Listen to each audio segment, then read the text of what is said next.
Parents and high school students, you've been hearing a lot about SATs and how colleges are test optional right now, but MIT recently announced they were requiring test scores again. So are other big schools going to follow suit as well, and how important are SATs? Joining me is testing expert Vinay Bhawnani, owner of Loudoun Test Prep. He's here to share some great insight on this test optional environment that we're in.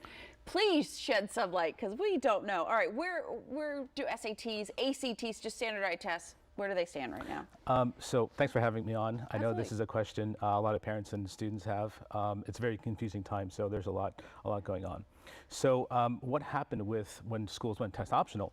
Well, what happened, a lot more students applied to college, right? So on average, schools saw about 20% increase in applications. Some local schools even a lot more than that. So what happens when you get a lot more applications, same number of spots, the acceptance rate goes down, right? Making getting into college a lot more difficult.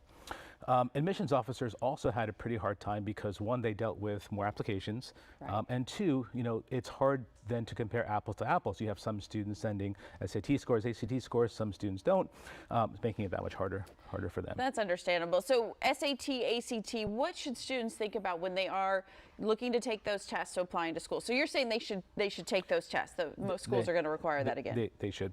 So I think there's the two questions there, right? Do we take the test and do we send the test? It is a good idea to take the SAT or ACT when applying to test optional schools. It can really help you stand yourself apart from other candidates. Think about it, right? If you're the admissions officer and you've got two candidates, very similar GPAs, very similar extracurricular, one submits a strong SAT score, one doesn't, who are they going to take, right? So that's definitely an advantage of taking the test. And one of the biggest questions I get is, should we send the scores? Conventional wisdom is that if you fall in the top 50th percentile of the school you're applying to, then send your SAT scores. But of course, things have changed. So here's some interesting data. Last year, about 50% of students sent their SAT or ACT score.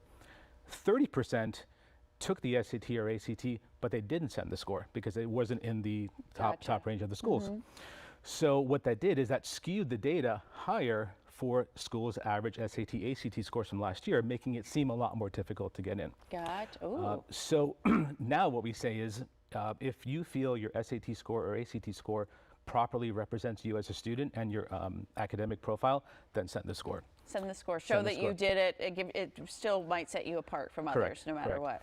And here's we're getting more data as time goes by, but what we're seeing is that for some of the nation's top schools, 75% of students sent their SAT or ACT score. Okay, so it's still really important. How do you know? I was more of an ACT student. I did so much better on the ACT. That got me my scholarship than the SAT. How do we know? How do students know which test to take? Great question. Again, I get that almost every single day. I bet. So over the past decade, we've worked with thousands of students. So we've heard their feedback. We've gathered kind of how they've done. Their feeling is generally the ACT is a more straightforward test, but you have more time. You have less time per question.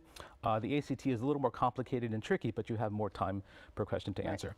The best way really to figure that out is to take a diagnostic for both the SAT and ACT. Okay. Now, they're long tests. They're 3.5 hours, but it's worth the investment, right? Sitting there for 3.5 hours is not the most favorite thing for a high school student to do, but it is the way to kind of figure out what test makes the most sense for them. Well, I'm seeing it with our high school senior now. She's worried about that. The kids just worried about getting into college in general, so anything you can do to stand out. Vinay, such great answers. I know people have so many more questions, so we appreciate you. For more on standardized testing and for tutoring, preparation help for the SAT, ACT, reach out to Vinay at loudountestprep.com and prepsquared.com. Thank you again. Appreciate it. Thank you so much.